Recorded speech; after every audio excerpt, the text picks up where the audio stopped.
Shalom. I'm Rabbi James Byers. And I'm Rabbi Savia Byers. We're coming to you live from West Africa, Ghana, that is. We are in Elmina. We like to say to everyone, thank you for visiting us on another edition of Let's Talk Torah.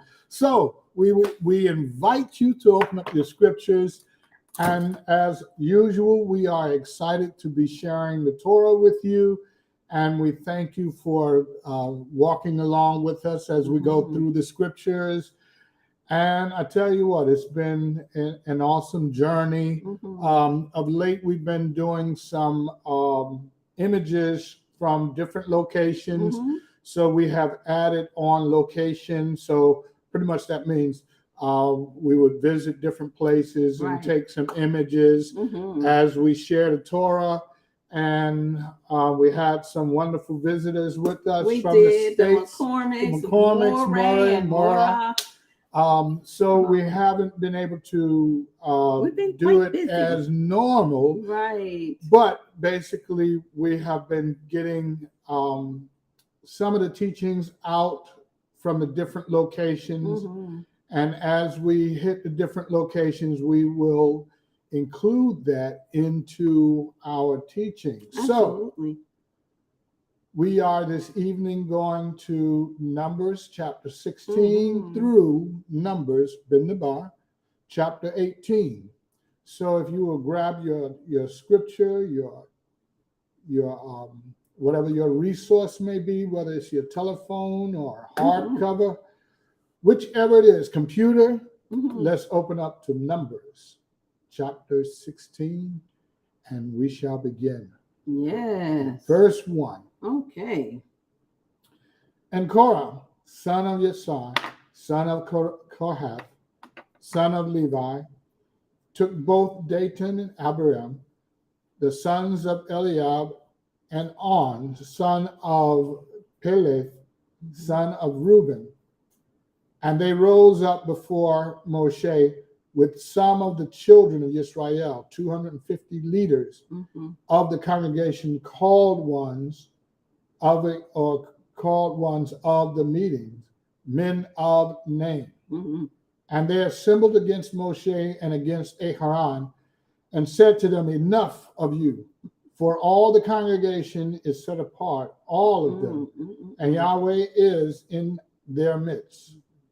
Why then do you lift yourselves up, or lift up yourselves above the assembly of Yahweh? Verse 4, and when Moshe heard, he fell on his face and spoke to Korah and all of his company, saying, tomorrow morning Yahweh shall make known who is his and who is set apart, and bring him near to him, and let him bring near to him the one whom he chooses.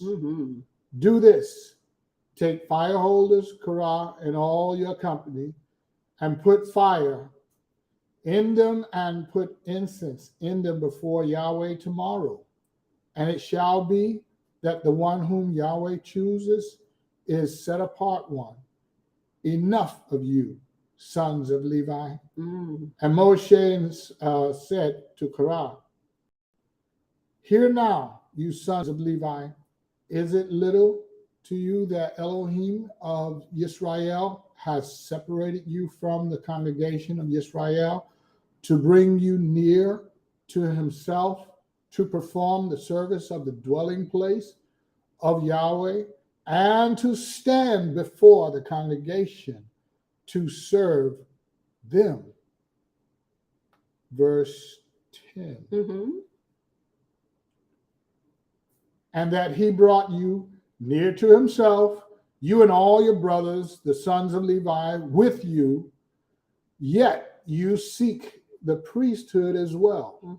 Therefore, you and all your company are set against Yahweh. And Aharon, what is he that you have grumbled? You grumbled against him. And Moshe sent to call Dathan and Abiram, the sons of Eliab, but they said, we are not coming up. Is it little that you have brought us up out of the land flowing with milk and honey, to kill us in the wilderness, that you would also seize total rule over us? Verse 14, also, you have not brought us into the land flowing with milk and honey, nor given us inheritance of fields and vineyards. Would you bore out the eyes of these men? We are not coming up. And Moshe became very displeased and said to Yahweh, do not respect their offering. I have not taken one donkey from them, nor have I done harm to any of them. Then Moshe said to Korah, tomorrow you and all your company shall be before, or there before Yahweh, you and they in Haran, and take each one his fire holder, and you shall put incense in it, and let each one bring his fire holder before Yahweh, 250 fire holders, and you and Haran, each one with his fire holder. So each one took his fire holder and put fire in it, and laid incense on it, and stood at the door of the tent of appointment with Moshe and Haran. And Korah assembled all the congregation against them at the door of the tent of appointment. Then the esteem of Yahweh appeared to all the congregation. Verse 20, and Yahweh spoke to Moshe and to Aharon, saying, separate yourselves from the midst of this congregation, and let me consume them in a moment. But they fell on their faces and said, O Elohim of the spirits of all flesh, when one man sins, are you wroth with all the congregation? And Yahweh spoke to Moshe, saying, speak to the children, to the congregation, saying, move away from around the Dathan and Abiram. So Moshe rose up and went to Dathan and Abiram, and the elders of Israel followed him. And he spoke to the congregation, saying, please turn away from the tent of these wrong men. Do not touch whatever belongs to them, lest you be consumed in all their sin.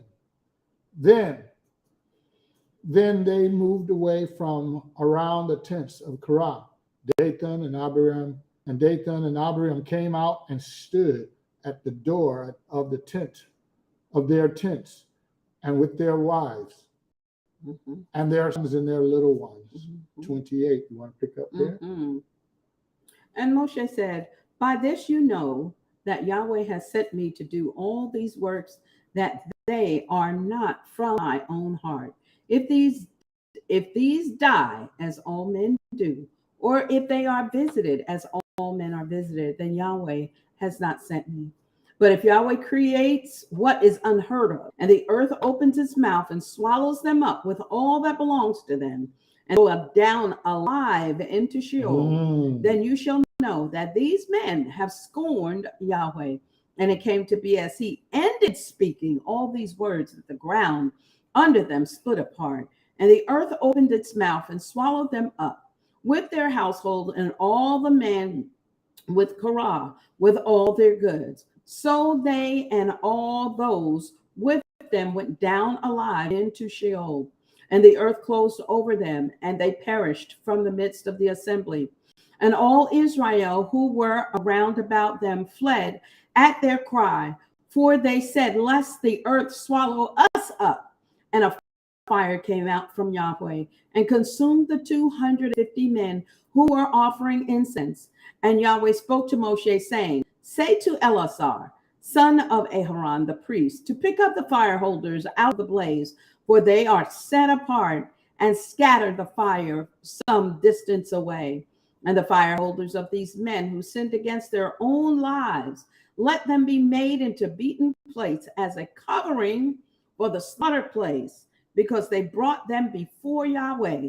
Therefore they are set apart, and let them become a sign to the children of Israel. And Eleazar the priest took the bronze fire hold, those with which those who were burnt up had brought, and they were beaten out as a covering on the slaughter place, and a remembrance to the children of Israel. No stranger who is not of the seed of Aharon should come near to offer incense before Yahweh, and not to be like Korah and his company, as Yahweh had said to him through Moshe. But all the congregation of the children of Israel grumbled against Moshe and against Aharon on the next day, saying, You have killed the people of Yahweh. And it came to be, when the congregation assembled against Moshe and Aharon, that they turned toward the tent of appointment, and see the cloud covered it, and the steam of Yahweh appeared. And Moshe and Aharon came before the tent of appointment, and Yahweh spoke to Moshe, saying, Arise from amidst this congregation, and let me consume them in a moment.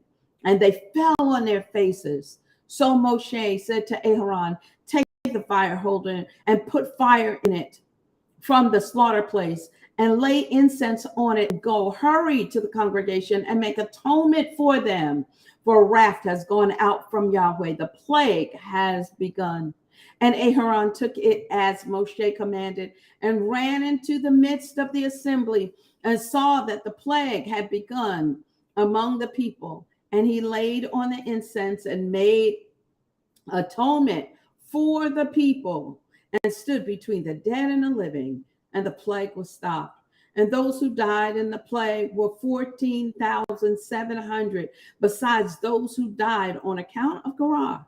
Then Aharon returned to Moshe at the door of the tent of appointment, for the plague had stopped.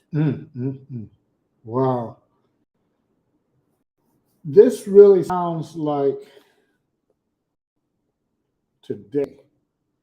And what I mean by that is we still have this struggle. You know, we're no longer under the Torah or the law, about the law, but we are under grace. And so people are still stumbling. Yes, Over still Moshe, challenging Moshe and his leadership. Right. And that he was the mouthpiece of Father Yahweh. So that's why you hear people say the Torah of Moses. It's not the Torah of Moses. It's the Torah of Yahweh. Let's look at Hebrews chapter, I think that's chapter 10, verse 28.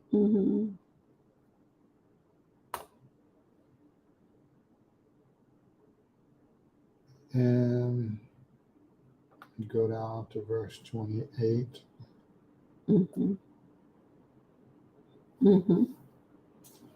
Okay. And I'll start at verse 26. And verse 28 will be my guess. For if we sin purposely after we have received the knowledge of truth, there no longer remains a slaughter offering for sin, but for some fearsome anticipation of judgment, and a fierce fire which is about to consume the opponents. Anyone who has disregarded the Torah of Moshe dies without compassion on the witness of two or three witnesses. How much worse punishment do you think shall he deserve who has trampled the Son of Elohim underfoot, counted the blood of the covenant by which he was set apart as common, and insulted the spirit of favor? For we know him who has said, Vengeance is mine, I shall repay, says Yahweh. And again, Yahweh shall judge his people. Again, meaning he's judged Israel, but he's coming to judge Israel again. And so, as it says, anyone who disregards the Torah of Moshe dies without compassion. Now, when you look at the King James Version, the King James Version says died, D-I-E-D. That says passed, and that's incorrect. That's not correct, because they changed up the meaning of dies, which is present, future, to pass. So this right here tells us that for those who teach against the Torah, they are in jeopardy of judgment. Yeah. Well, Matthew, and we want to say shalom to a brother, Elder Robinson. Shalom, So glad Elder. to have you on, Elder Jerome. We hope that you all had a great trip to Nigeria. Yes. Spreading the word of the Torah to the Most High to the nations. That is awesome. Please give our sister Patricia, Elder Patricia, our love. When I look at this scripture, I think about Matthew 5, where he goes in and he says, those who do the Torah and teach others to also do it will be known as great in the kingdom. Mm-hmm. Those who don't do the Torah and teach other men likewise will be least in the kingdom. And the thing with that word least is like not at all. Right. It doesn't mean that you will be one or less than others. What that means in the Hebrew sense, I'm not talking Greek. I'm talking about in the Hebrew. We are students of the Hebrew scriptures, not the Greek scriptures, but we are students of the Hebrew scriptures. And in the Hebrew understanding, at least means not at all. Mm-hmm. So it's important that when we look at this and when we look at this whole debauchery of Korah and his men, they questioned not only Moshe, but they questioned Yah himself, the Most High, because the Most High was the one who selected Moshe. Right. Then all of a sudden, now you have an anointing, and he says to them, is it a small thing that Father Yah put you as leaders over the people? Mm-hmm. Sons of Levi, what is wrong with you? He's pretty much saying, what you want? What do you want? You are already men of esteem over this multitude of people. We're talking about 2 to 3 million people, easy.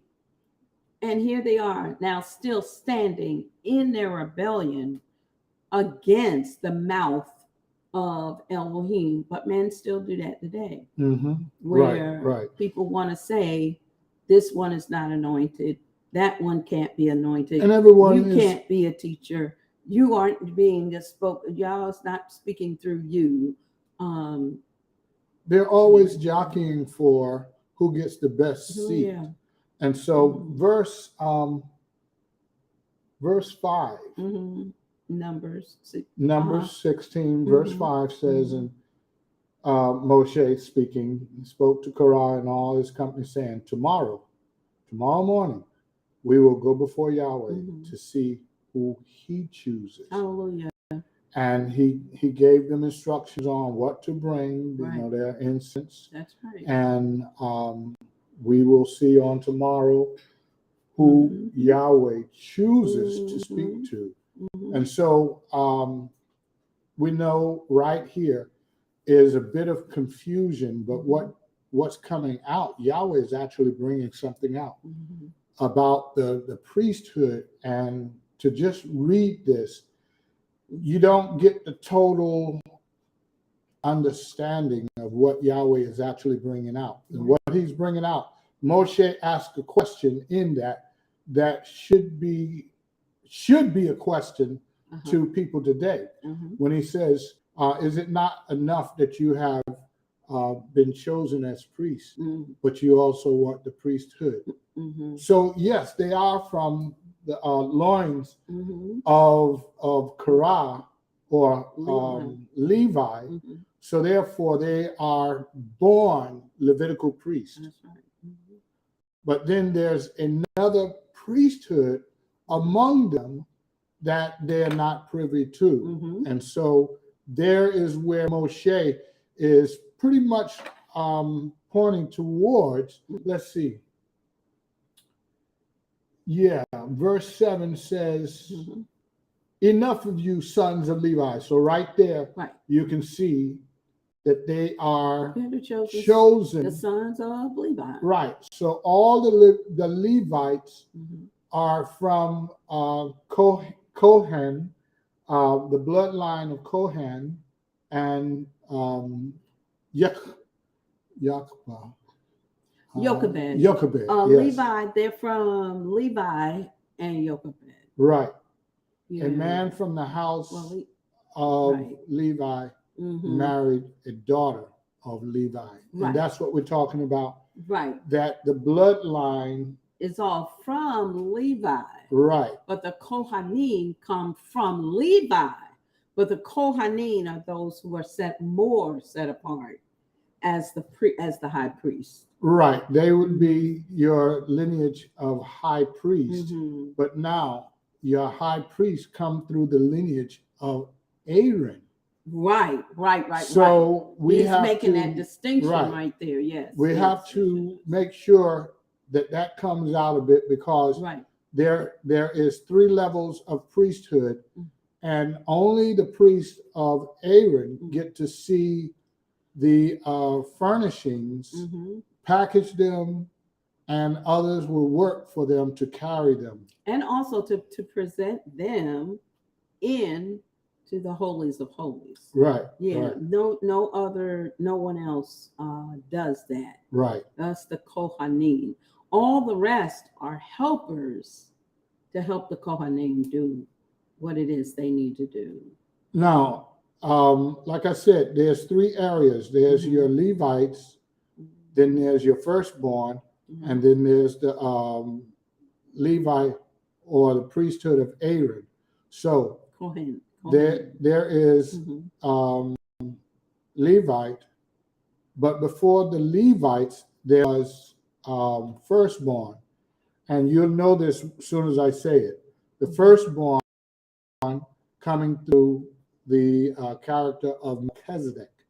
So Melchizedek is the first area of priesthood, which is your firstborn. So that was chosen from among all the tribes. All of the tribes have a firstborn. Every tribe has a firstborn.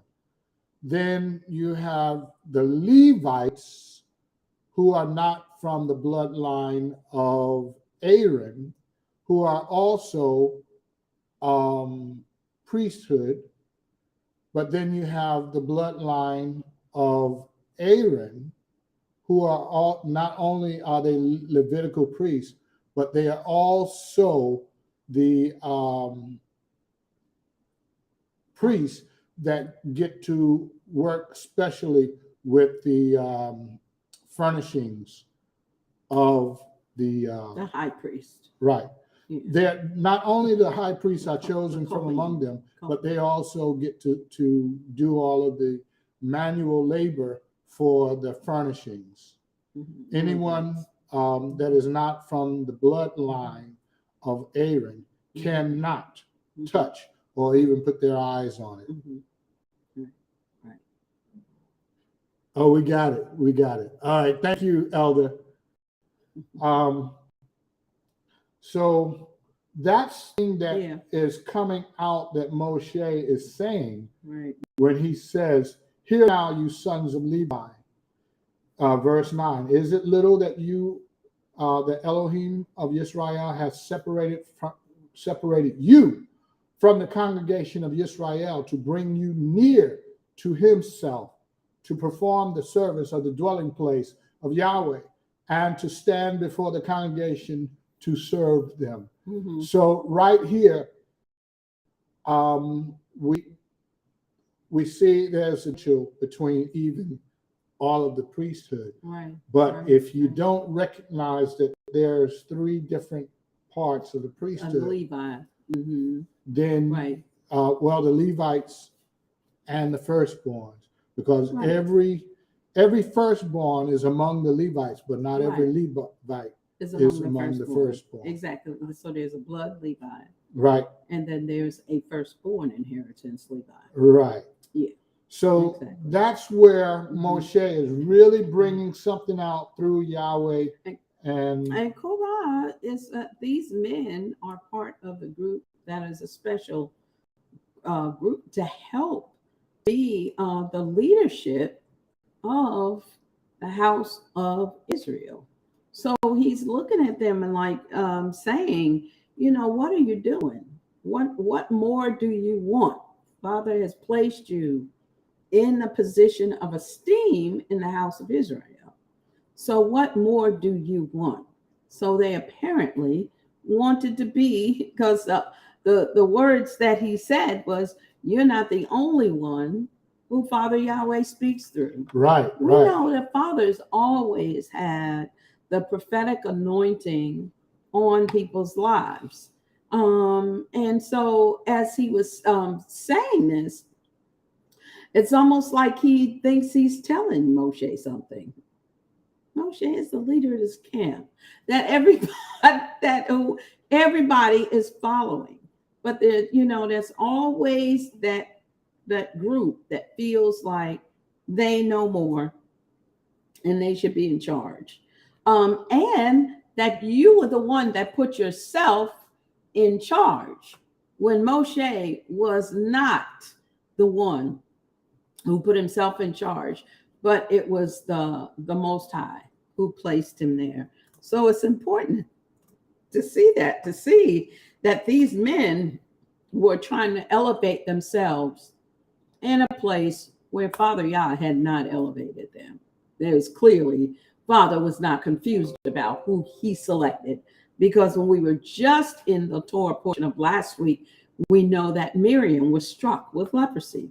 He had to tell Miriam and Aharon, what are you doing? Talking to or trying to direct my servant. Moshe listens to me. He doesn't listen to you. You're not in charge. I put him in charge and I direct him. And of course, we know the story how he strikes Miriam with leprosy. Right. So here we go, yet again, still with this leadership, you know, making a muck out of who Father Yah chooses. But men have problems with that. Men just have problems with whom Father Yahweh chooses. And we see this today because people are still fighting against Moses, even though Moses was chosen by Yahweh. Right. It's his words. We're no longer under the law of Moses. Right. And so we have many preachers today who are teaching fallacy, saying we're no longer under the law. Passionately. And so we've already read Hebrews chapter 10, verse 26 through 29, maybe 30, where he's saying anyone who does choose not to listen to the Torah of Moshe dies without compassion. So for those who teach that we're no longer under the law, then even to this day, you will still be judged by what you're teaching, because that is a fallacy that, you know, if you say we're no longer under the law, what law is that? You know, what are you talking about? There is a law that we're no longer under at the moment. And it's only really, it's a pause. And so you're talking about the law of sin and death, Romans 8:2. And so if you sin, you die. Right. Yeah. We no longer get stoned immediately for sin. And not only that, let's put that in perspective. What was Shaul talking about when he says you're no longer under the law of sin and death? but now we're under the law. What did he say? Of grace and, let's be real clear about that. The reason that you receive, the only reason for grace is that there is sin. That's the only reason that you need grace, is that you are fallible and you might mess up. Mm-hmm. But what grace does cover, now see, and this is the thing, and then I'm going to read from Matthew 5:17 through 19, which should give everybody some clarity, because that's out of the mouth of Yeshua HaMashiach himself. But when you think about grace, you've got to think about the point that if there has to be grace, if I need grace, that means that there is something that I am able to commit sin. Mm-hmm. So therefore, I need grace because I'm fallible and I may sin. And then Father gives you grace. But the law in the Torah, the law of Yahweh, is much like the law of, I'm going to say the law of, say, the Constitution of the United States. They took the Torah of Yahweh and built the Constitution concerning, they took that, they used it as a stealing, killing. Right. They used it as a format to set up their constitutional laws. So the thing of it is, if you go out and if you commit a sin, then there is a scale by which I can judge you as a judge. Mm-hmm. The law can judge you, and either I can give you grace and give you the smallest, the least extent of the law, or I can say I'm not giving you grace and I'm giving you the full extent of the law. Mm-hmm. Now, that is just how it goes, exactly how it goes in the legal system. So with Father Yah being a God of order, and he tells us that he's the God of order, and that his kingdom is not in disarray and disorder. So to say, when you make statements, we're no longer under the law, you have to first of all say, what law are you talking about? Because there's all kind of laws of Nidah, laws of Nazarite, the laws, kosher laws, the laws of eating. You have the laws. All of these are instructions. Absolutely, yeah. Put that up there. All of these are teachings and instructions. Thank you, Elder Robbins. People need to understand that. So you can't say that we're no longer under the teachings and the instructions of the Most High, because if we are no longer under any kind of guidance, no kind of structure, then this is a kingdom that is not a kingdom of order. It's just all over the place. And that's not the God of Abraham, Isaac, and Jacob. So I'm just going to read real quick Matthew 5:17. It says, do not think that I came. Now, this is the voice of Yeshua HaMashiach. Do not think that I came to destroy the Torah or the prophets. I did not come to destroy, but to complete. What does it mean to complete? He goes on to say, for truly I say to you, till the heavens and the earth pass away, one yod or jot or tittle or one little tittle shall by no means pass from the Torah till all be done. Okay, so the heavens and earth have not passed away. So that means not one Two point, witnesses. Not one yod, not one. The yod is the smallest letter in the Hebrew alphabet. Not one yod. A tittle are the little markings and crowns that the scribes would put on top of the letters of in the Torah. He said, not even them, not one would pass away until the heavens and the earth would pass away. The heavens and earth are still here. They're still founded. by the word of Elohim. So they stand forever. So they're still here. That means his Torah has not been done away with. And truth is established because heaven and earth. Absolutely. Two witnesses. Two witnesses. Two witnesses. But sometimes people get messed up because in the King James Version, 5:17 says, I did not come to destroy, but to fulfill. And people think that word fulfill means to bring an end to. Mm-hmm. It does not. And that is not how that should be interpreted, because right before that he said not come to destroy. So why would he say I did not come to destroy, but to get rid of? but to make known. He just said above, I did not come to destroy. He said, but when he says I came to complete it or bring it to its fullest understanding, that's what the word fulfill means. So notice he said the Torah and the prophets. Yeshua HaMashiach brings the three of them together and makes it whole. He said that's why I come in the volume of the scroll, in the volume of the book. He said the scriptures are they that bear witness of him. The Torah, the prophets, the Torah, the Nebaim, which is the prophets, and the Ketuvim, which are the writings. They all come together, and Yeshua HaMashiach is the wholeness of it. He brings it together. Mm-hmm. So if you take any part of that away, you still don't have a whole. So he's saying, I make all of it whole and complete. That's why he is the Adonai of the Lord of the Sabbath, because a Sabbath means to be whole and complete, nothing broken, nothing missing.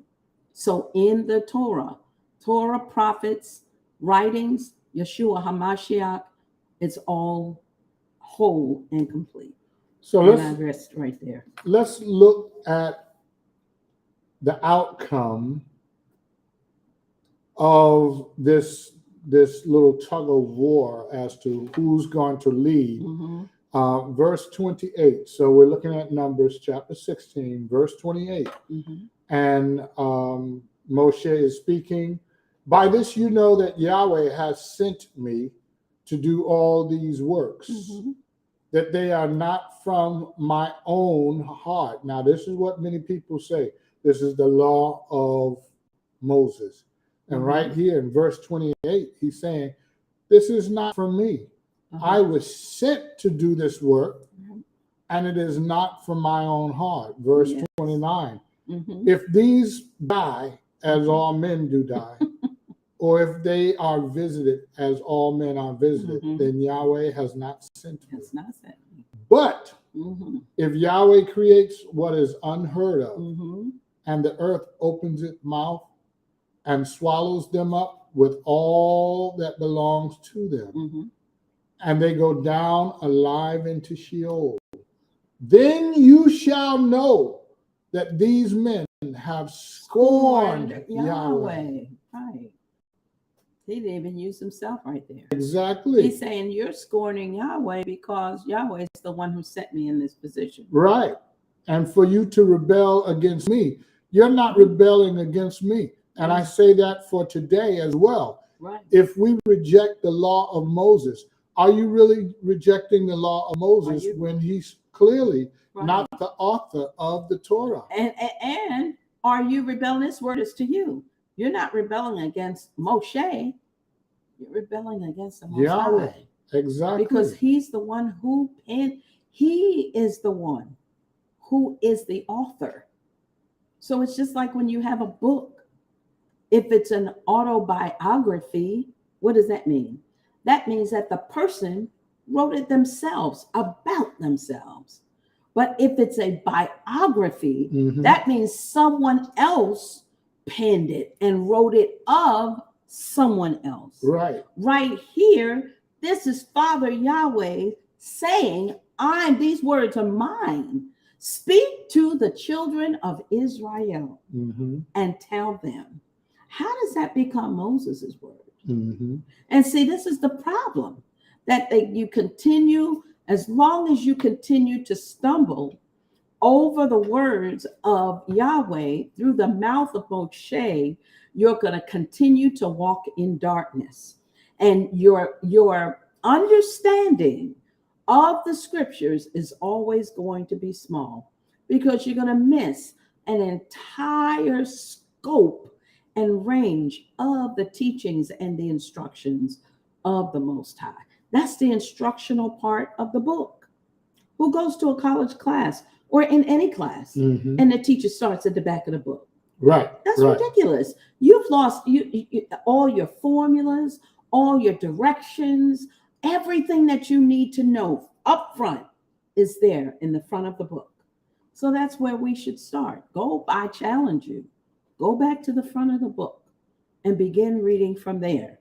And the renewed covenant will come to life in you, because you'll see what Yeshua is talking about. You'll see what Paul Shaul is talking about, what Matthew is talking about, Luke, John, what John is talking about, what Timothy is talking about, all of them. You will see what they're talking about. Well, let's look at how does this relate to us today. Mm-hmm. Is there at any point, verse 31 talks about Mm-hmm. the ground opening Mm-hmm. and swallowing them alive? Mm-hmm. What are we seeing today?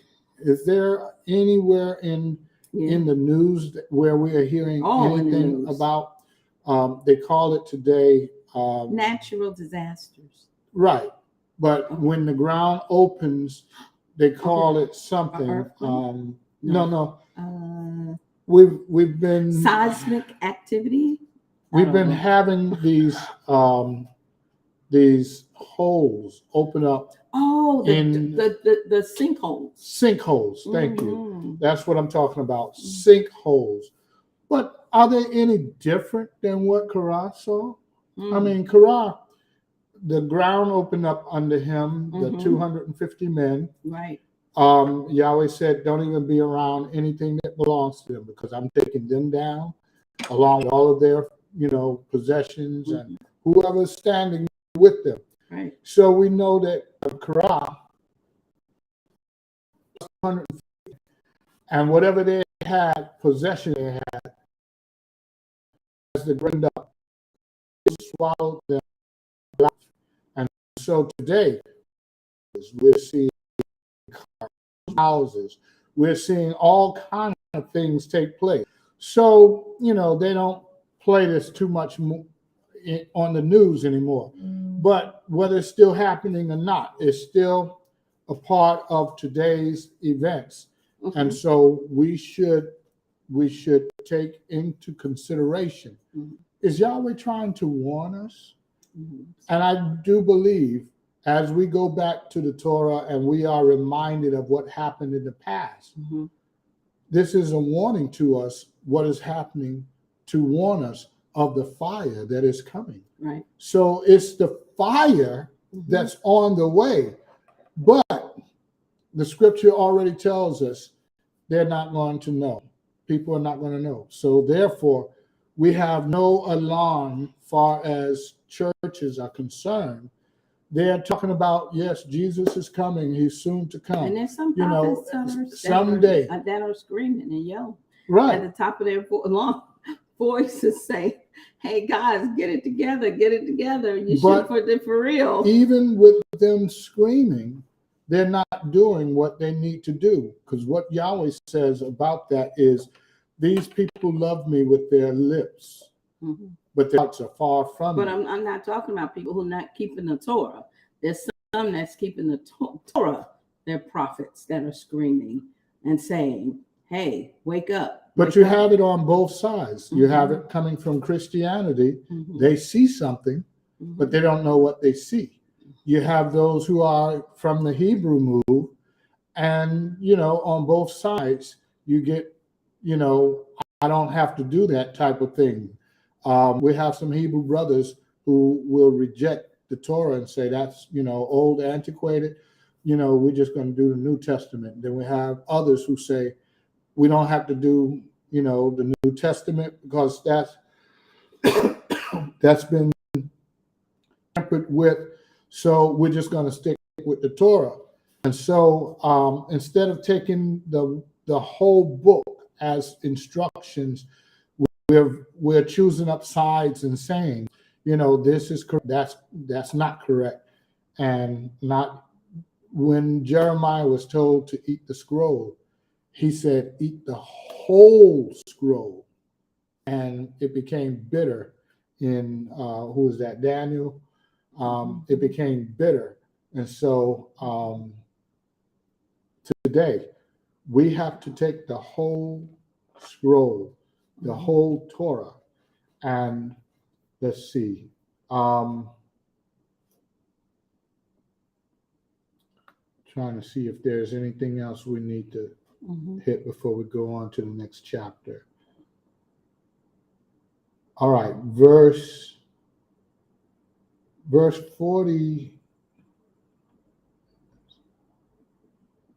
39 says, Eleazar took the bronze holder and he made a new covering for the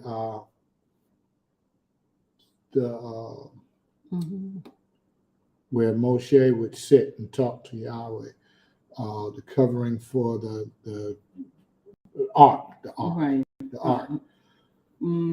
Well, it was for the tent of.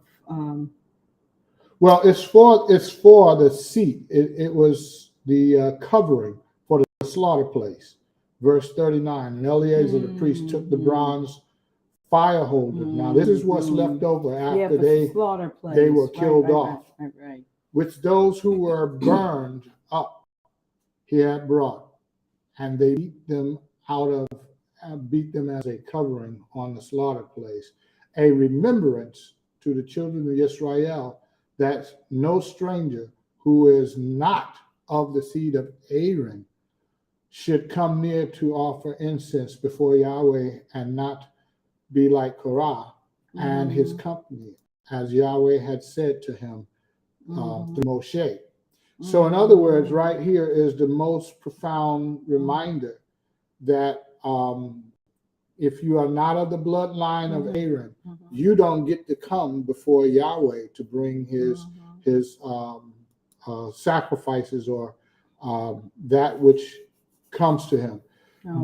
Because Korah is not of the bloodline of Aaron, what he wanted, and this is what I was saying earlier, was the right and the authority to do as Aaron's bloodline. But right here, verse 40, a remembrance to the children of Israel that no stranger who is not of the bloodline of Aaron.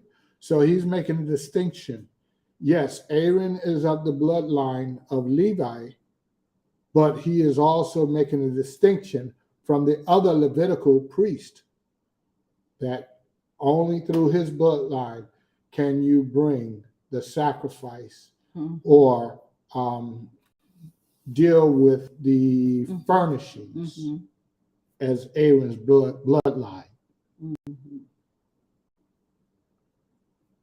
And that was Ezekiel and John. I knew it was John in Revelation that they ate the scroll, and it was bitter. John, yes. And it was Ezekiel that happened to, the same thing, that to eat it. And it was sweet in his mouth, bitter in his stomach. That means you take the whole Torah, the good and the bad. Because when you keep the good and you receive the blessings, we have to know that if we don't do it, then we will receive the curse that's in there. Good, the blessings and the curses, good and evil, bad, sweet and bitter. That's what we learn here at Passover, as we eat the sweet and we eat the bitter. They go together.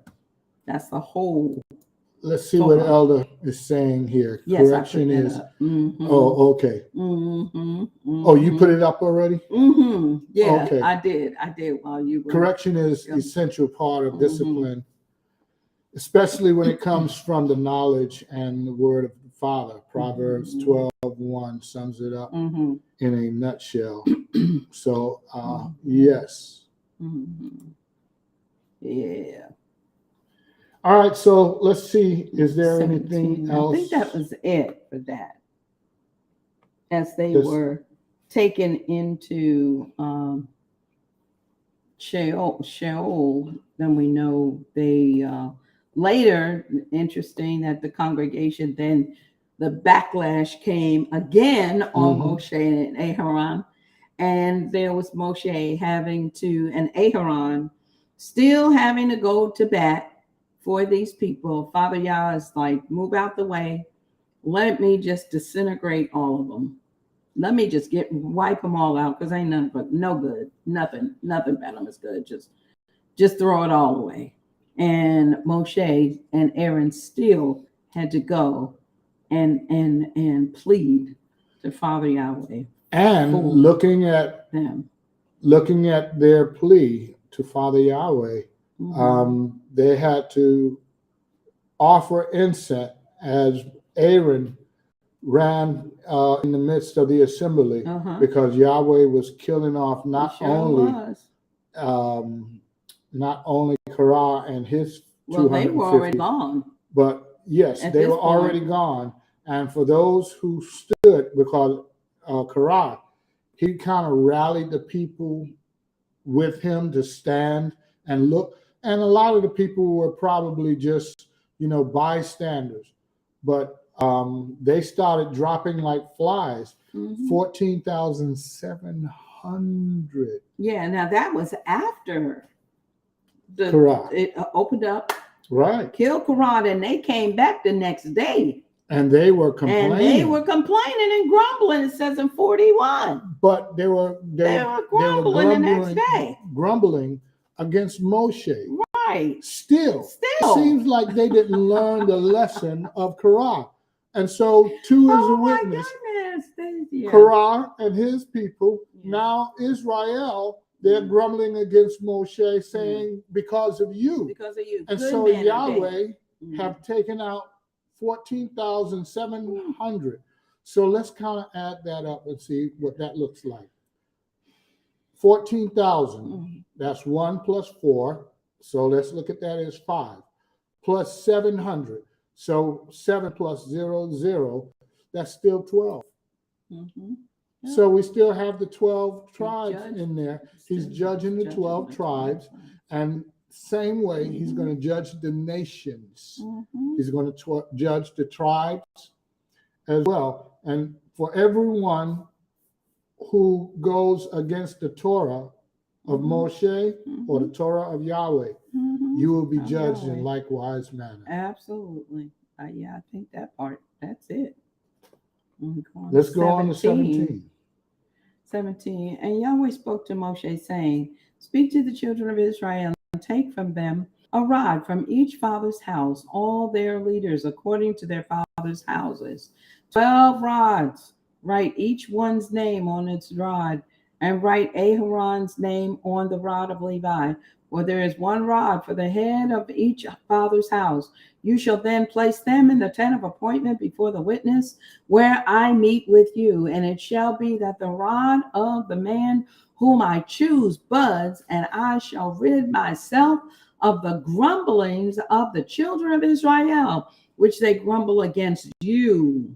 And Moshe spoke to the children of Israel, and all their leaders gave him a rod each, for each leader according to their father's houses, 12 rods, and the rod of Aharon was among their rods. So Moshe placed the rods before Yahweh in the tent of the witness. And it came to be on the next day that Moshe went to the tent of the witness and saw that the rod of Aharon of the house of Levi had budded and brought forth buds and blossomed and bore ripe almonds. And Moshe brought out all the rods from before Yahweh to all the children of Israel, and they looked, and each man took his rod. And Yahweh said to Moshe, bring Aaron's rod back before the witness to be kept as a sign against the rebels, so that you put an end to their grumbling against me, lest they die.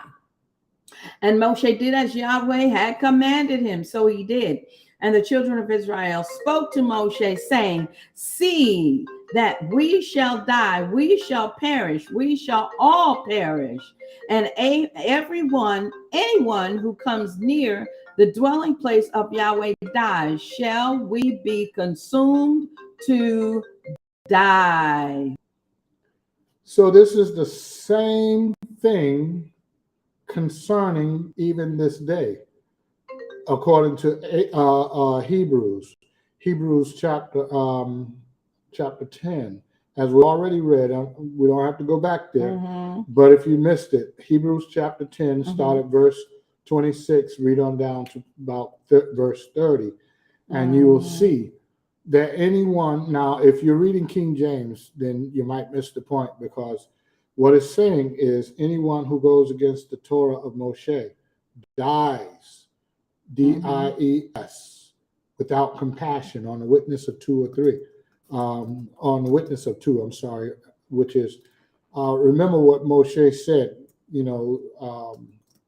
when you go into the land, it's going to witness against you. So that's, I call heaven and earth.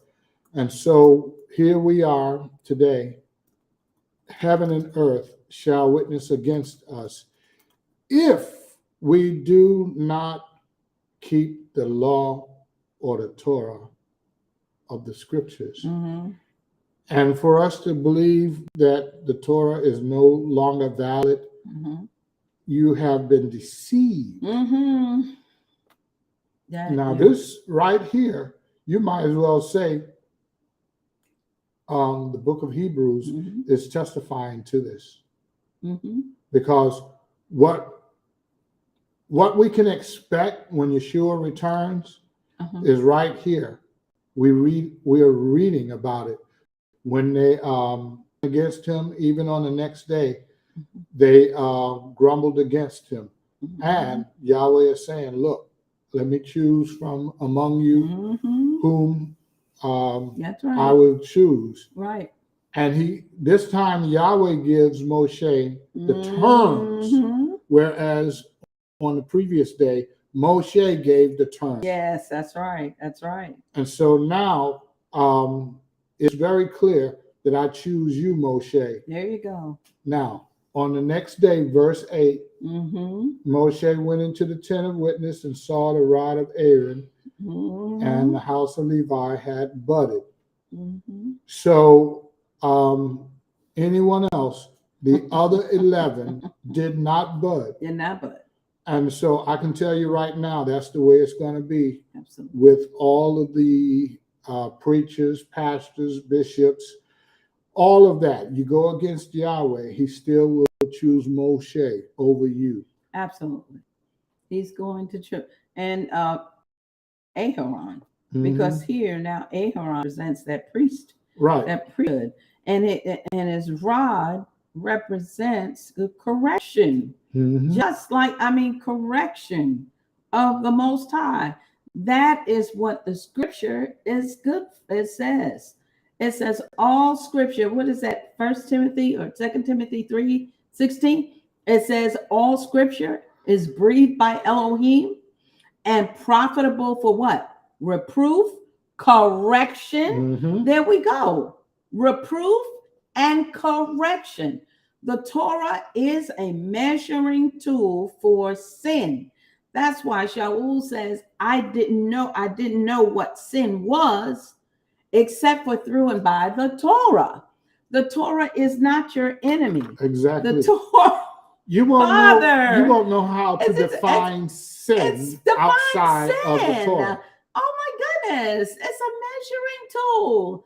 That's like, we're like a bunch of, you're like a carpenter without your level, or without your measuring tool. Come on. You have to understand these terms because they are extremely important.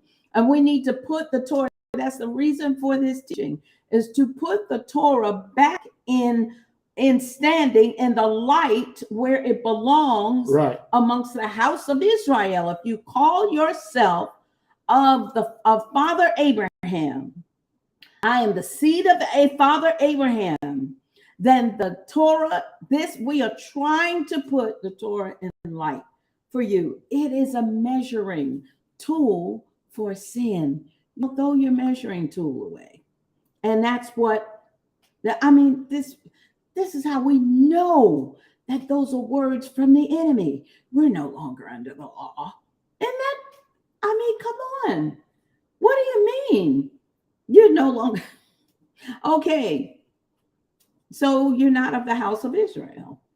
But if you say you're of the house of Israel and you believe in the one true and living God of Abraham, Isaac, and Jacob, and in Yeshua HaMashiach, then we need to come on and walk like Yeshua walked, like the disciples walked, like David walked, like Samuel, a prophet, the great prophet walked, Ezekiel, all of these men walked the same way, and it was the Torah. It's a lifestyle. Let's look at that. Verse 10 gives witness to that lifestyle.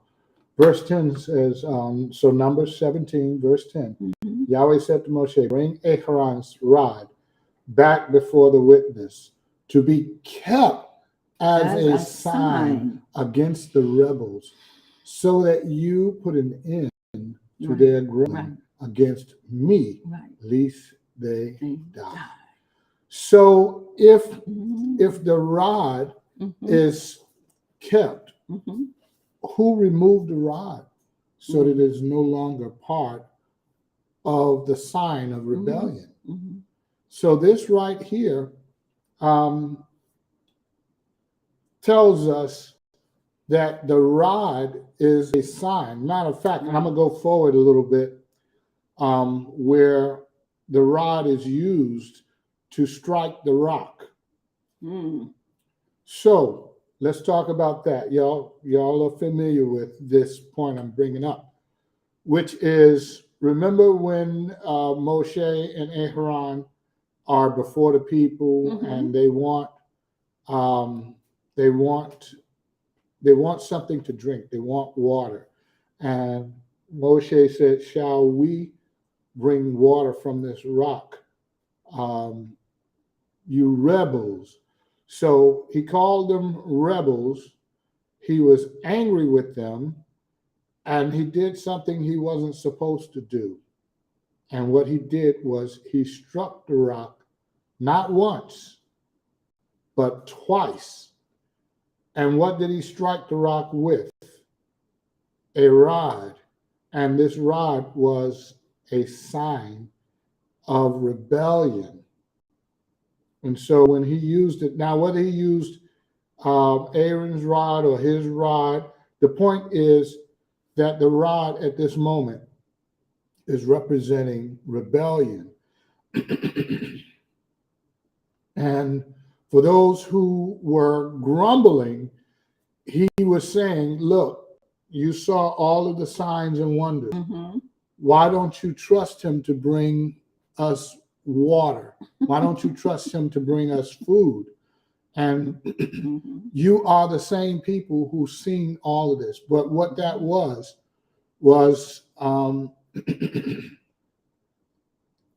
a rebellious, what was interpreted as rebellious on Moshe's part. When he said, shall we bring water from this rock?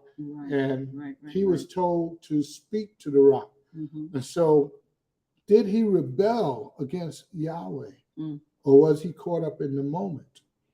Because to be honest, there is another point in the book of Exodus where he said, strike the rock and I'll be standing and bring water from the rock. So in the heat of the moment, was he really being rebellious or following the instructions of the first time? where Yahweh told him, strike the rock. And in the heat of the moment, he began to strike the rock instead of speaking to the rock, which also speaks to us as a form of rebellion or not. I won't use rebellion because I think that would be a little bit strong of not following instructions. The instructions were to speak to the rock, and he didn't speak to the rock, but he struck the rock. Right. And one, it was given because that's what the instruction was. The other one, it was not the instruction, so he was held accountable for, Which also not, caused he and Aaron mm-hmm. to not even go into the promised land. Mm-hmm. But and so, Aaron, it was the golden calf. Right, it was the golden calf. With Aaron, but Father wasn't finished with that with him. But at this point, mm-hmm. Yahweh is not allowing the both of them. He's not allowing them to go into the promised land. And Aaron was the first to die just before they went into the promised land. Mm-hmm. It was the last minute in the 11th hour, actually. Mm-hmm. It was the 11th month and the 40th year in the 11th month. So let me give it to in terms that we understand, which is 39 years, mm-hmm. 11 months. The 5th day, I think it says something like that. But it's very close to the period of time they are getting ready to go in, because mm-hmm. later on Moshe dies also. Mm-hmm. So actually, I think it's the 5th month for him, and then the 11th month for Moshe. Okay. I think that's the way it goes. Okay. All right, so you ready for chapter 18? Mm-hmm. Yes, let's go to mm-hmm. 18. That's not that long, 32. All right, so mm-hmm. verse 1. Numbers chapter 18, verse 1.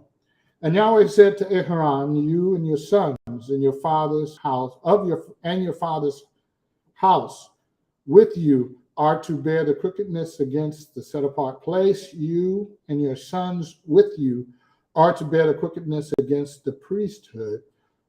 But bring with you your brothers of the tribe of Levi too, the tribe of your fathers, to join you and serve you while you and your sons are with you before the tent of the witness. And they shall guard your charge and the duty of the tent, but they do not come near the furnishings of the set apart place and the slaughter place, lest they die, both they and you. So not only will those who come die, but you will also die if you don't follow these instructions. Verse 4. And they shall be joined with you and guard the duty of the tent of appointment, all the service of the tent. But a stranger does not come near you. Mm-hmm.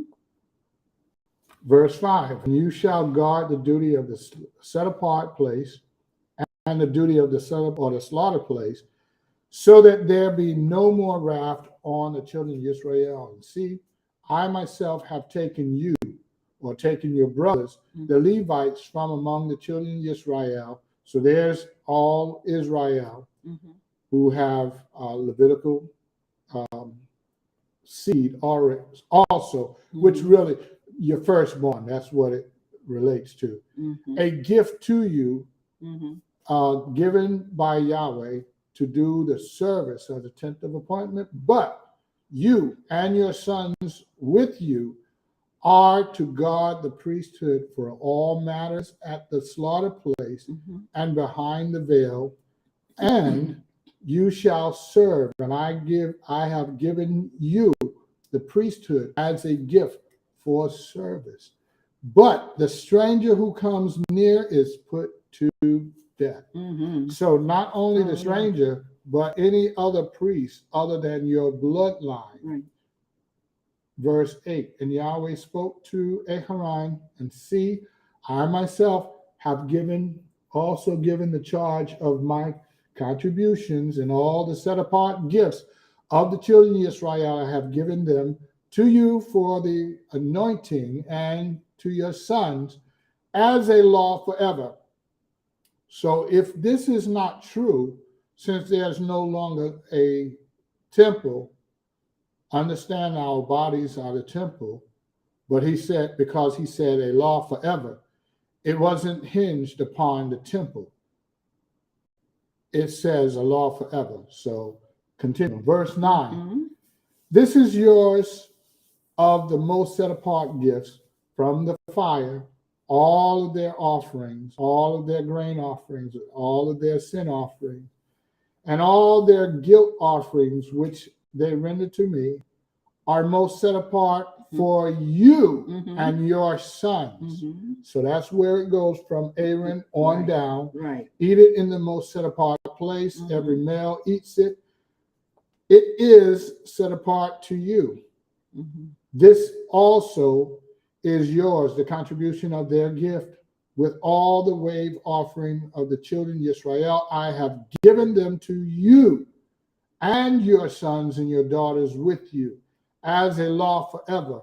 Everyone who is clean in your house eats it. So look how he sanctions once again Aaron and his descendants. Here's an offering that go to them as male and female is covered here. Right.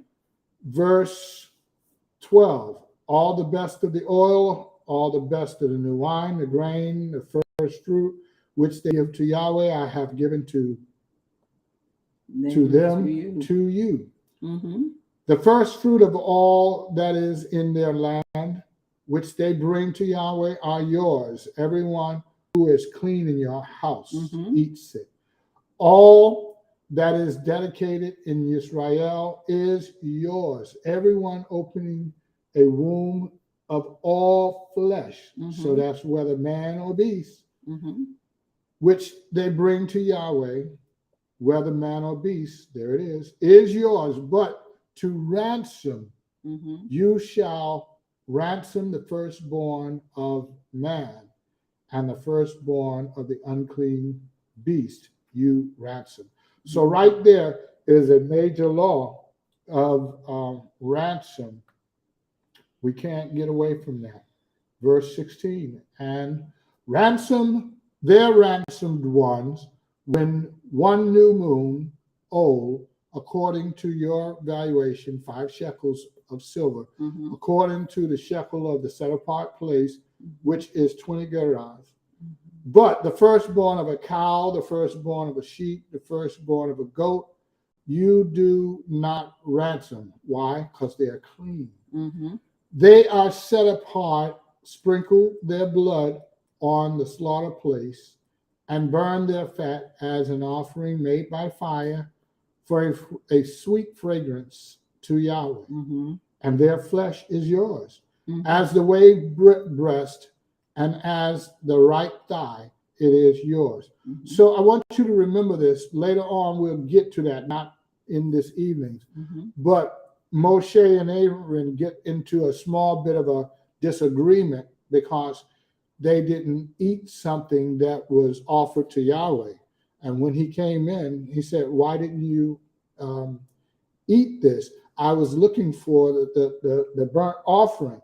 And Aaron poses it as a question, but this is the explanation. Right. Those things that are not needed for ransom, you can just go ahead and sacrifice, and what belongs to you belong to you. You sacrifice, eat of it. Aaron asked the question, had I sacrificed it, and eaten of it, would Yahweh have been angry? And this is where the strange fire comes in, where the two oldest sons brought in strange fire, we believe, because they were impaired and brought in incorrect measure. Right. But anyway, you kind of understand what I'm saying there. But this lays down the law that later on we'll look at. Mhm. Verse 20.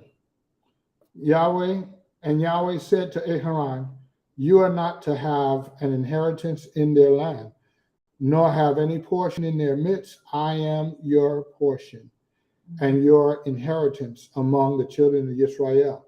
So right here, Aaron is assured that I am your inheritance. And so you're not, I think I might have missed verse 19. All their contributions is a set apart place which the children of Israel present to Yahweh. I have given to you and to your sons and your daughters with you as a law forever. It is a covenant of salt. There's what I was missing. Forever before Yahweh with you and your seed with you.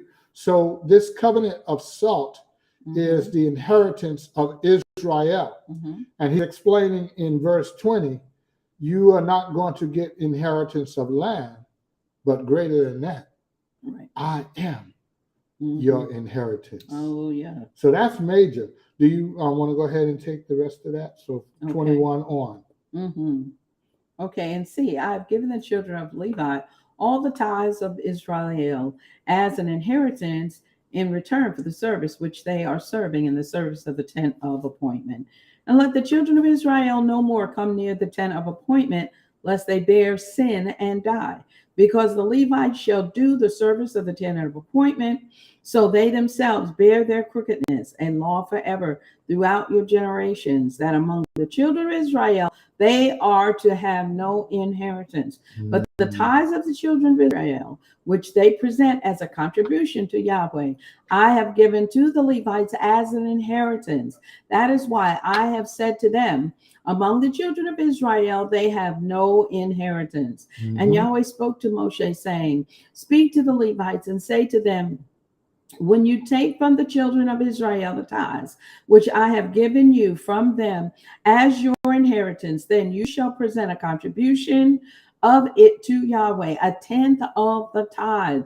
And your contribution shall be reckoned to you as a grain from the threshing floor, and as a filling from the winepress. Thus you also present a contribution unto Yahweh from all your tithes which you receive from the children of Israel, and you shall give from it the contribution to Yahweh to Aharon the priest. From all your gifts you present every contribution due to Yahweh, from all the best of them, the set apart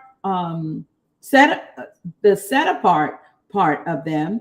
And you shall say to them, when you have presented the best of it, then the rest shall be reckoned to the Levites as the yield of the threshing floor and as the yield of the winepress. And you shall eat it in any place, you and your households, for it is your reward for your service in the tent of appointment, and bear no sin because of it when you have presented the best of it. And do not profane the set apart gifts of the children of Israel, lest you die. So right here is where today we get in trouble, because they take the tithe and use the tithe as a catalyst for, to It's everything. It goes to the pastor, preacher, teacher, bishop, whatever. And these folks are not. What makes them feel like they have a right to it, as it is clearly defined for the Levitical priests, are the bloodline of Aaron. And who they say they are not, because they don't keep the Torah. Right. And because unless they're under the law. Unless you follow the instructions here, then you are not you're not blood of Aaron, right, and privy to the tithe, right, because this was a gift to Aaron and his bloodline, right, not the other priests. You have the firstborn priest, you have the Levitical priest, but Aaron have a lineage of priests also, and it is his right to serve in that capacity, where they package package the furnishings. They see it, they package it, but it is the other Levites who carry them. So he says that I am giving them as a gift to you, and as a gift. So in other words, he supervises his sons. They supervise. And so for this, he says, now I'm your inheritance. There you go. So therefore, whatever tithes come in belong to you. Basically, what you're seeing is Aaron is the resource, where not the source, but the resource. Right. Yahweh is the source. So as he gives us instructions, he's passing it along to Aaron, saying, this is how you and your family will eat. Now, is this still valid today? I would say, because it says a law forever. Forever. Right. So does that mean there's still Aaron's bloodline in the earth? Absolutely. Yes. Aaron's